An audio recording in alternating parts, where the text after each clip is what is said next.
గోదావరిలో తెలంగాణకు 967 టీఎంసీలు, ఏపీకి 513 టీఎంసీలు కేటాయించారని హరీష్ రావు తెలిపారు. తెలంగాణ చర్చ సందర్భంగా ఇవి కూడా చర్చకు వచ్చాయని ఆయన అన్నారు. కానీ తెలంగాణకు రావాల్సిన 967 టీఎంసీలను కూడా ఏపీ వ్యతిరేకిస్తుందని మండిపడ్డారు. తెలంగాణ ప్రాజెక్టును వ్యతిరేకిస్తూ రాసిన లేఖలను ఏపీ ప్రభుత్వం వెనక్కి తీసుకోవాలని డిమాండ్ చేశారు.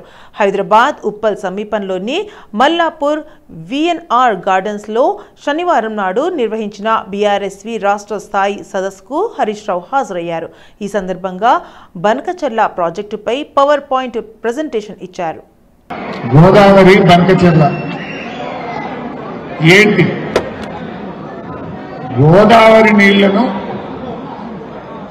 శ్రీశైలం బ్యాక్ వాటర్లో పోతిరెడ్డిపాడు హెడ్ రెగ్యులేటర్ తర్వాత నిర్మించిన క్రాస్ రెగ్యులేటర్ పేరు బనకచెర్ల. ఆ బనకచెర్ల దగ్గర 4 క్రాస్ రెగ్యులేటర్స్ ద్వారా పెన్నా బేసిన్ రాయలసీమ జిల్లాలకు నీళ్లు తీసుకుపోయేటువంటి క్రాస్ రెగ్యులేటరే బనకచెర్ల.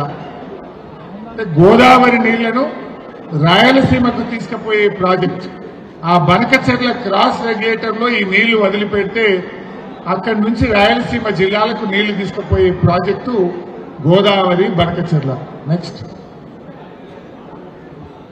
ఏంటి ప్రాజెక్టులో వాళ్ళ ఉద్దేశం ఏంది?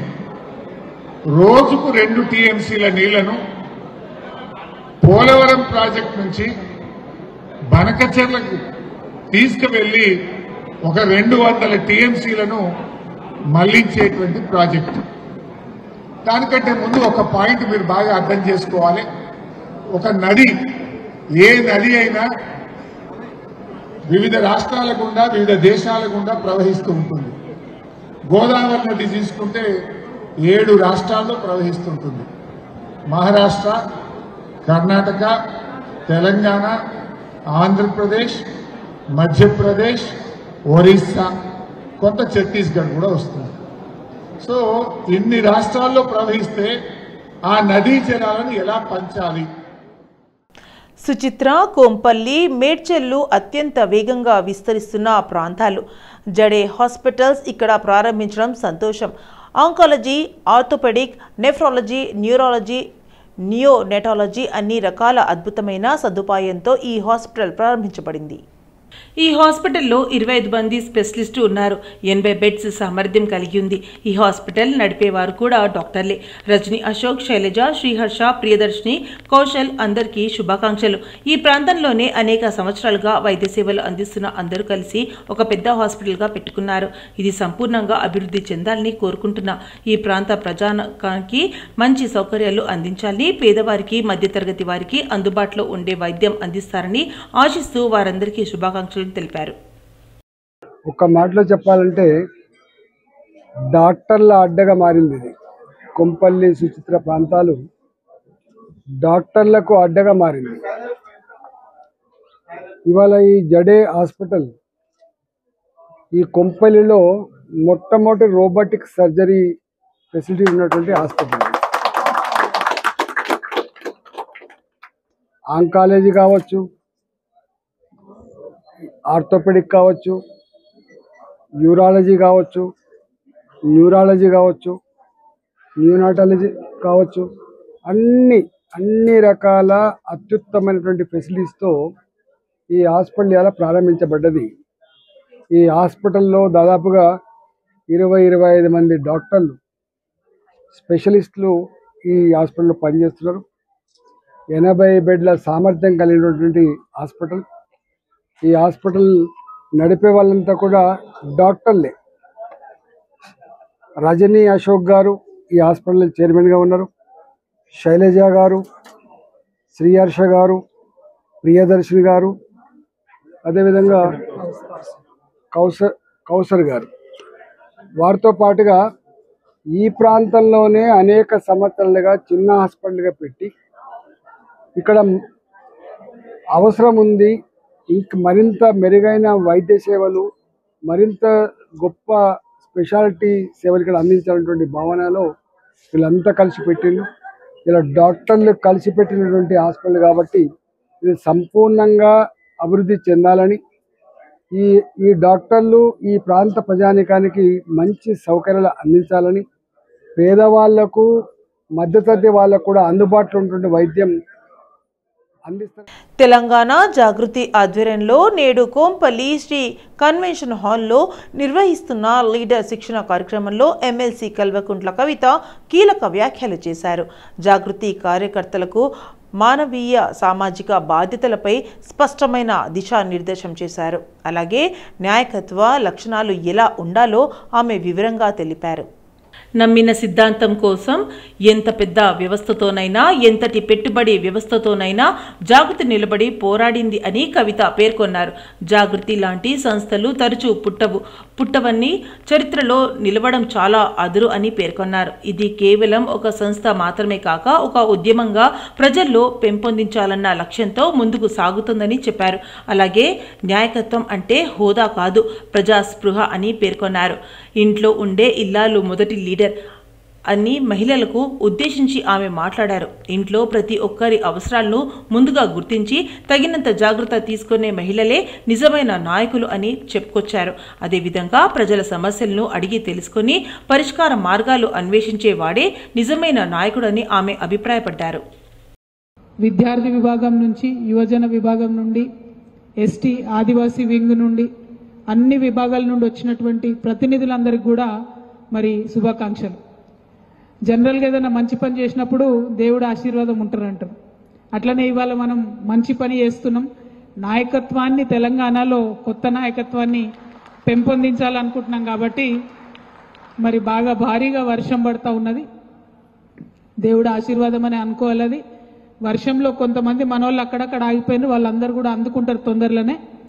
అందుకుని మనము యాక్చువల్ ట్రైనింగ్ సెషన్ స్టార్ట్ చేసే సమయానికి అన్ని నియోజకవర్గాల నుంచి కూడా అందరు అందుకుంటారని చెప్పి నేను భావిస్తూ ఉన్నాను. రిజిస్ట్రేషన్ అయితేనే ఉంది, లోపలికి వచ్చేటోళ్ళు వస్తున్నారు. అందరూ ఖమ్మం నుండి వాళ్ళ నుండి వచ్చేవాళ్ళు సేఫ్గా వస్తున్నారో లేదో ఒక్కసారి వెరిఫై చేసుకోవాల్సిందిగా నాయకులందరినీ కూడా కోరుతా ఉన్నాను. మరి ఇవాళ ఈ కార్యక్రమం తెలంగాణ జాగృతి నుండి లీడర్ అనేటటువంటి కార్యక్రమం ఎందుకు పెట్టినాం, ఎందుకోసం నాయకత్వం కావాలి, ఎందుకోసం సమాజంలో ఇప్పుడున్నటువంటి నాయకులు లేరా, సరిపోరా, కొత్త నాయకత్వం ఎందుకు రావాలని ఆలోచించుకోవాల్సినటువంటి సందర్భం ఏమున్నది ఇప్పుడు. దీని గురించి ఒక్కసారి మనందరం కూడా మాట్లాడుకోవాలి. తెలంగాణ జాగృతి అనే సంస్థ పెట్టి దాదాపుగా 19 సంవత్సరాలు దాటేస్తున్నాయి. ఈ 19 సంవత్సరాలలో మనం బలంగా ఒక విషయాన్ని నమ్మినాం. ఏందది? ఏ జాతి అయినా సరే సాంస్కృతిక పరమైనటువంటి నేపథ్యం లేకుండా, సాంస్కృతిక పునాదులు లేకుండా ఏ జాతి కూడా మనుగడ సాధించలేదు. సాంస్కృతిక పునాది లేకుండా ఉన్నటువంటి జాతి ఫౌండేషన్ లేకుండా కట్టినటువంటి బిల్డింగ్ లాంటిది. తెలంగాణ జాతికి అద్భుతమైనటువంటి సాంస్కృతిక నేపథ్యం ఉన్నది. ఆ సాంస్కృతిక నేపథ్యాన్ని పరిరక్షించడమే మన యొక్క ప్రత్యేకమైనటువంటి ఆలోచనగా తెలంగాణ జాగృతి పనిచేసుకుంటూ వచ్చింది. ముఖ్యమంత్రి రేవంత్ రెడ్డిపై నిన్న అనుచిత వ్యాఖ్యలు చేసిన ఎమ్మెల్యే పాడి కౌశిక్ రెడ్డి కొండాపూర్ ఫ్లైఓవర్ దగ్గర ఎమ్మెల్యే కౌశిక్ రెడ్డి దిష్టిబొమ్మను దహనం చేశారు. ఎన్ఎస్యు కార్యకర్తలు సీఎం రేవంత్ రెడ్డికి వెంటనే క్షమాపణలు చెప్పాలని డిమాండ్ చేశారు. ముఖ్యమంత్రి గారి మీద అనుచిత వ్యాఖ్యలు ఏవైతే చేసిండో కౌశిక్ రెడ్డి సమాధానం చెప్తా ఉన్నాం. ఈ రాష్ట్ర ప్రగతి కోసం అహాదిశలు కష్టపడుతున్నటువంటి ముఖ్యమంత్రి గారి మీద ఇష్టానుసారంగా ఆధారాలు లేకుండా పట్టగాల్చి మీదేయాలన్న ఒక ఆలోచనతోటి, ఈ రాష్ట్రంలో అటెన్షన్ తీసుకురావాలన్న ఒక ఆలోచనతోటి నువ్వేదైతే చేస్తున్నావో దాన్ని మేము విద్యార్థి పక్షాన తీవ్రంగా ఖండిస్తా ఉన్నాం. ఇటువంటి ఈ పిచ్చి కుక్క ఈ దొడ్డపొట్టులో తిరుగుతుందని చెప్పేసి ఈరోజు ఎన్ఎస్పీ నాయకుల మాత్రం కూడా ఆ పిచ్చి కుక్కను పట్టుకుందామని ఒక ఆలోచనతో ఇక్కడికి వచ్చినాము. అయినా కూడా మా పెద్దలు ఆదేశానుసారం ఆ పిచ్చి కుక్కను కొట్టడం అన్నా పిచ్చి కుక్క దగ్గర ఓడం ఎందుకని చెప్పి పెద్దలు చెప్పినందుకు మేము ఒక విద్యార్థి పక్షాన నిరసన తెలియజేయడం జరుగుతుంది. కౌశిక్ రెడ్డి గుర్తుపెట్టుకో, నీకు కూడా ఇంట్లో పెద్దలున్నారు. ఒకరి గురించి మాట్లాడేటప్పుడు మనం కూడా చూసుకోవాలి. ఎటువంటి విషయాలు మాట్లాడుతున్నాం అన్నది కూడా చాలా ఇంపార్టెంట్. రాజకీయాలలో ఎమ్మెల్యేగా ఉన్నారు, ఒక మంచి స్థాయిలో ఉండి ఆ రోజు చచ్చిపోతాము, మా కుటుంబం అంతా చచ్చిపోతామని చెప్పేసి నీ కూతుర్ని నీ భార్యని ముందు పెట్టి సూసైడ్ చేసుకుంటామని సూసైడ్ స్టార్ లాగా నువ్వు యాక్టింగ్ చేస్తే నీకు నమ్మి హుజరాబాద్ ప్రజలు నీకు ఓటేసారు. కానీ నువ్వు దాన్ని పక్కన పెట్టేసి ఇటువంటి ఈ చెత్త పనుల మీద, చెత్త నేకల మీద, ముఖ్యమంత్రి గారి మీద నువ్వు ఏవైతే చేసినావో ఆ వ్యాఖ్యలని నువ్వు వెంటనే వెనకాలకి తీసుకోవాలని చెప్పేసి ఈ ఎన్ఎస్ఏ తరఫున మేము డిమాండ్ చేస్తా ఉన్నాం. లేని పక్షంలో ఈరోజు రాష్ట్ర వ్యాప్తంగా నిరసనలకు పిలుపునిచ్చాము. ప్రతి పోలీస్ స్టేషన్లో నీ మీద కంప్లైంట్ ఎఫ్ఐఆర్ చేపిస్తాము. అదేవిధంగా నువ్వు తెలంగాణ రాష్ట్రంలో ఎక్కడ తిరిగినా కూడా అది హుజరాబాదే కావచ్చు, హైదరాబాదే కావచ్చు, నువ్వు ఖచ్చితంగా అడ్డుకుంటాము. హైదరాబాద్లోని అంబర్పేట్ డివిజన్లో ముస్లింల న్యూ గ్రేవ్ యార్డ్ పనులను అధికారులతో కలిసి పరిశీలించిన MLC doctor Balmoor Venkat pending పనులు సకాలంలో పూర్తి చేయాలని, నిధులు సరిపోకపోతే ఎమ్మెల్సీ ఫండ్ నుంచి నిధులు కేటాయిస్తామని ఎమ్మెల్సీ బాల్మూర్ వెంకట్ అధికారులకు సూచించారు.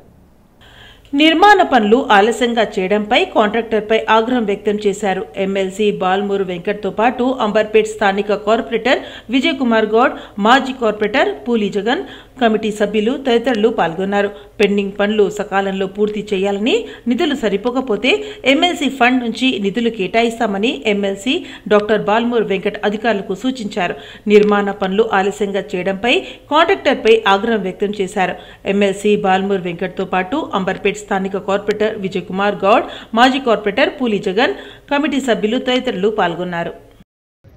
గత ప్రభుత్వం దానికి సంబంధించి శాంక్షన్ చేసి దాన్ని చేసే ప్రయత్నం చేసింది. కానీ కొన్ని అనివార్య కారణాల వల్ల, కొన్ని ఇష్యూస్ పెండింగ్ ఉండడం వల్ల ఈ వర్క్ కంప్లీట్ కాకపోవడంతో ఇక్కడ ప్రజలు ఇబ్బంది పడుతూ ఏదైతే సంబంధించి సమస్యలతోటి బాధపడుతుంటే ఇక్కడ సంబంధించిన స్థానిక ఉన్న ప్రజలు ఎవరైతే కొంతమంది ఈ సమస్య నా దృష్టికి తీసుకొని వస్తే పెద్దలు హనుమంతరావు గారితో అదేవిధంగా రోహిన్ రెడ్డి గారితో కూడా ఇష్యూ మాట్లాడడం జరిగింది. వాళ్ళిద్దరు కూడా ఢిల్లీలో ఉండడంతో వారు కూడా నాకు వెళ్ళి ఒకసారి చూసి ఏందో దానికి సంబంధించిన అధికారులతో కూడా మాట్లాడమంటే డిప్యూటీ కమిషనర్ గారు అదేవిధంగా డిప్యూటీ ఎంఆర్ఓ గారు సంబంధించిన అధికారులతోటి స్థానికంగా ఉన్న కార్పొరేటర్లతో అదేవిధంగా మా కాంగ్రెస్ పార్టీ నాయకులతోటి కమిటీ సభ్యులందరితో కూడా ఇక్కడ ఈ ప్రదేశాన్ని చూసి అధికారులను కూడా ఇన్స్ట్రక్ట్ చేయడం జరిగింది.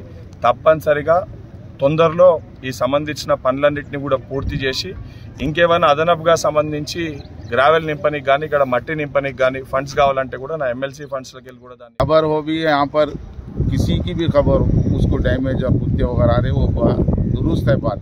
और पीड़े खारे लोग हमने तो पूरा जंगल का मौका, यहाँ पे जंगल का इलाका है, किसी को रात में कोई आदमी नहीं दिखता, आके बेवकूफ़ कौन पी रहा कौन शीशे डाल रहा वो भी कंप्लेंट कर रहे, बार बार शीशा में डाल रहे, ये दुरुस्त नहीं है।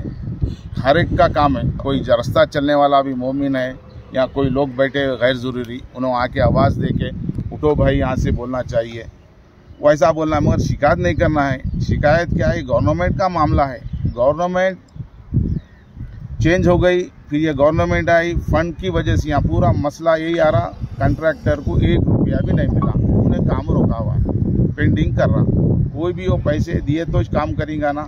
गवर्नमेंट से भी यही गुजारिश है, आप जो भी है उन्हें जो भी काम करा उसको एक 50% तो भी अमाउंट रिलीज करे थे, उन्हें जल्द से जल्द काम कर सकता। हम सबसे ఓ ఫుడ్ కోర్ట్ వ్యాపారి నుంచి 5 లక్షల రూపాయలు లంచాన్ని డిమాండ్ చేసి అడ్వాన్స్ను 2 లక్షల రూపాయలు తీసుకుంటున్న GHMC Rajendranagar circle deputy commissioner రవికుమార్ను అవినీతి నిరోధక శాఖ అధికారులు పట్టుకున్నారు. జీహెచ్ఎంసీ రాజేంద్రనగర్ సర్కిల్ డిప్యూటీ కమిషనర్గా నిధులు నిర్వహిస్తున్న రవికుమార్ సర్కిల్ కార్యాలయం పరిధిలోని ఓ ఫుడ్ కోర్టులో అక్రమాలు ఉన్నాయని తనకు 5 లక్షల రూపాయలు ఇవ్వాలని డిమాండ్ చేసినట్లు తెలిపారు. సదరు వ్యాపారి తమకు ఫిర్యాదు చేయడంతో పాటు డిప్యూటీ కమిషనర్ ఛాంబర్కు వెళ్లి తన వద్ద ఉన్న 2 లక్షల రూపాయలను అందజేశాడు. రాజేంద్రనగర్ డిప్యూటీ కమిషనర్ రవికుమార్పై గత కొంతకాలంగా ఫిర్యాదులు అందుతున్నాయని, కానీ సరైన ఆధారాలు లేకపోవడంతో విచారణ జరుపుతూ వస్తున్నామన్నారు. ఇదిలా ఉండగా డిప్యూటీ కమిషనర్ రవికుమార్ మొదటి నుంచే పనులు సక్రమంగా నిర్వర్తించకపోగా అతని అవినీతి కార్యకలాపాలకు పాల్పడుతున్నారని పలువురు ఆరోపించారు. నేను ACB DSP Srinivas Reddy, city range. మాకు ఇక్కడ డిప్యూటీ కమిషనర్ రాజేంద్ర నగర్ రవికుమార్ గారి పైన కంప్లైంట్ వచ్చింది. ఒక ఫుడ్ కోర్టుకు సంబంధించి వాళ్ళను ఇబ్బంది పెడుతూ 5 లక్షల రూపాయలు డిమాండ్ చేసిండని కంప్లైంట్ వస్తే మేము వెరిఫై చేసి ఈరోజు ప్లాన్ చేసి తీసుకురావడం జరిగింది. తీసుకొచ్చిన తర్వాత కంప్లైంట్ లోపలికి వెళ్ళి ఆయనతో మాట్లాడిన తర్వాత ఆయనకు డబ్బులు ఇచ్చాడు. 2 లక్షల డబ్బులు ఇవ్వగానే ఆయన తీసుకోవడం జరిగింది. తీసుకొని బయటకు వస్తుంటే మేము పట్టుకున్నాము. ఎందుకు తీసుకున్నావు డబ్బులు అని చెప్పేసి అంటే అతను ఏమి సమాధానం చెప్పలేదు. ఈ విధంగా పబ్లిక్ని ఇబ్బంది పెట్టుకుంటూ డబ్బులు తీసుకుంటున్న అవినీతి అధికారులు ఎవరున్నా కానీ వాళ్ళ గురించి మాకు సమాచారం ఇవ్వాల్సిందిగా ప్రజలందరికీ తెలియజేస్తున్నాను. 1064 అనేది టోల్ ఫ్రీ నెంబర్ ఉంటుంది. ఎవరైనా కానీ ఆ 1064 నెంబర్కి కాంటాక్ట్ చేస్తే తెలంగాణ మొత్తంలో ఏ రేంజ్కి సంబంధించిందైనా కానీ వాళ్ళు కనెక్ట్ చేస్తారు. మేము డిఎస్పీలో మాట్లాడతాము, వెంటనే యాక్షన్ తీసుకోవడం జరుగుతుంది. సార్ రవికుమార్ ఎందుకు డబ్బులు డిమాండ్ చేశారు? అసలు ఈయన మోటివ్ ఏముంది సార్? ఒక ఫుడ్ కోర్టులో ఏదో ఇర్రెగ్యులారిటీస్ ఉన్నాయని చెప్పేసి అతన్ని పిలిపించి సతాయిస్తున్నాడు. ఆయనతో పాటు ఆయనే మాటలు ఏంటంటే నాకు కొన్ని డబ్బులను మీడియా వాళ్ళు కూడా అడుగుతున్నారు, మీడియా వాళ్ళకు కూడా ఇవ్వాలని మీడియాను అడ్డం పెట్టుకొని ఆయన డబ్బులు అడుగుతున్నాడు అనేది మాకు తెలిసింది. అది దాని గురించి వెరిఫై చేస్తున్నాం. ఇంకా ఈ క్రమంలోనే ఏంటంటే ఇవాళ తీసుకురాగానే ఆయన డబ్బులు తీసుకోవడం జరిగింది. అంటే నిజంగా మనం మీడియా వాళ్ళు ఏమైనా డిమాండ్ చేశారా సార్? అది వెరిఫై చేయాలి. డీసీ ఒక్కలే. అవగాహన లేకపోవడంతో సర్వైకల్ క్యాన్సర్ను కేసులు పెరుగుతున్నాయని పలువురు వైద్య నిపుణులు ఆందోళన వ్యక్తం చేశారు. Serum institute of India SI నేతృత్వంలో ప్రజారోగ్య చైతన్యంలో భాగంగా కాంకర్ హెచ్విపి క్యాన్సర్ కాంకర్లెర్ 2025 పేరుతో సదస్సు బేగంపేట్ ఐటీసీ కాకతీయ హోటల్లో నిర్వహించారు. Indian menopause society oncology committee chairperson professor M Tripurasundari అధ్యక్షతను వహించారు. Gynaecological oncologist doctor D Leela, gynaecologist doctor S Sudha, radiation oncologist doctor Neevalika Rajamouni, paediatrician doctor M Surendranath, doctor K Pavan Kumar మాట్లాడారు. 9 నుంచి 16 ఏళ్లలోపు పిల్లలకు హెచ్ఐవి వ్యాక్సిన్ ఇవ్వాలి. ఇది దేశంలోనే తయారు కావడంతో పాటు అందరికీ అందుబాటులో వ్యయంలో లభిస్తుంది. ఈ వ్యాక్సిన్ తీసుకుంటే పురుషుల్లో పెనాల క్యాన్సర్, నోటి క్యాన్సర్ వచ్చే ప్రమాదం ఉండదు. దీనిపై అవగాహన పెంచడానికి ప్రయత్నం చేస్తామని వివరించారు. If the test comes negative, fine, you can reassure them and call them back. Pap smear చేసి you can call them after 3 years for rescreening. ఒకవేళ మీరు HPV టెస్ట్ చేస్తే you can call them after 5 years for rescreening. That is very clear. Suppose the same lady asks you, okay, నా test negative వచ్చింది, I know that I can take vaccine up to the age of 45 అని వాళ్ళు అడిగారు అనుకోండి. You have to counsel them very clearly. The vaccine efficacy when it is taken between 9 and 14 years, ante we are totally HPV live, your body is not exposed to HPV infection any time. Appudu vaccine efficacy, antibody levels, protection compare cheste, those who are sexually active, those who are already exposed to HPV infection which got cleared probably, వాళ్ళలో వచ్చే ఎఫికసీకి చాలా difference ఉంటుంది. That మనం చాలా క్లియర్గా వాళ్ళకి explain చేయాలి. ఎందుకు అంటే ఇప్పుడు టెస్ట్ నెగిటివ్ వచ్చింది, నేను వ్యాక్సిన్ తీసుకున్నాను అనేసి they will not be having a false sense of okay నాకు ఇంకెప్పటికీ హెచ్పివి రాదు అనేటువంటి ఫాల్స్ సెన్స్ ఆఫ్ సెక్యూరిటీలో వాళ్ళు ఉండకూడదు. ఎందుకంటే లేట్గా హెచ్పివి వ్యాక్సిన్లు తీసుకున్న వాళ్ళు, తర్వాత వాళ్ళు మళ్ళీ సర్వైకల్ ప్రీ క్యాన్సర్తో వచ్చిన వాళ్ళు, వాళ్ళకి ట్రీట్మెంట్ ఇచ్చిన వాళ్ళని కూడా మేము చాలా మంది చూసాము. వాళ్ళు ఏమడుగుతారంటే మేము వ్యాక్సిన్ తీసుకున్నాం, నాకు ఎందుకు వచ్చింది హెచ్పివి అంటారు. సో మనం క్లియర్గా అడగాలి, నువ్వు ఏ టైంలో హెచ్పివి వ్యాక్సిన్ తీసుకున్నావు, నీకు అప్పుడు ఏజ్ ఎంత. So that makes a lot of difference. So ఇవన్నీ మనం క్లియర్గా ఎక్స్ప్లెయిన్ చేసి, especially beyond the recommended age of 26 or 30 if you are giving. I know it is licensed some vaccines up to the age of 45, nothing against it. కానీ మనం చాలా క్లియర్గా సోమాజిగూడలోని Malabar gold and డైమండ్స్లో బ్రైడల్ జ్యువెలరీ షో ఈ రోజు నుంచి August 10 వరకు కొనసాగుతుంది. ప్రదర్శనను పలువురు మోడళ్లతో కలిసి వినియోగదారులు ప్రారంభించారు. విభిన్న ప్రాంతాలు, సంస్కృతులు, సాంప్రదాయాలను ప్రతిబింబిస్తూ నవవధువుల కోసం కళాత్మకంగా రూపొందించిన ఆభరణాలను ప్రదర్శనలో ఉంచామని నిర్వాహకులు తెలిపారు. భారతీయ వారసత్వ ఆభరణాలు, హస్తకళా రూపాలు, ఆభరణాలు, బ్రాండ్ డివైన్ వజ్రాభరణాలు, బ్రాండ్ మైన్, అన్కట్ వజ్రాభరణాలు, బ్రాండ్ ఎరా తదితరులు ఉన్నాయని పేర్కొన్నారు. ఈ సందర్భంగా ప్రతి కొనుగోలుపై ప్రత్యేక రాయితీ ఇస్తామని ప్రకటించారు. All my jewelry till date, what I have purchased, it's all Malabar because the collection is here, it's splendid, top notch. So as you all can see, I am representing the bridal jewelry. I myself a soon bride to be, so I am super excited to shop here with Malabar. I just request all of you to come Malabar and explore. Now this is the collection we are launching from tomorrow, 26th July to 10th August. Thank you everyone. Have a wonderful evening. Thank you. Thank you so much. So yeah, when I'm talking about my journey, of course, even after 6 months, even I'm going to be a bride. So if I talk about the beauty of a bride, let's bride be, aside. As a woman, as a girl, jewelry is very close to our heart. And now wearing this, new diamond collection of Malabar is something very special. It's adding that beauty. And I feel every woman somewhere in the corner of their heart, they, die for this look. They keep waiting when they can feel, touch and have this collection. So yeah, I today, revealing these collection, and literally I'm speechless about the beauty.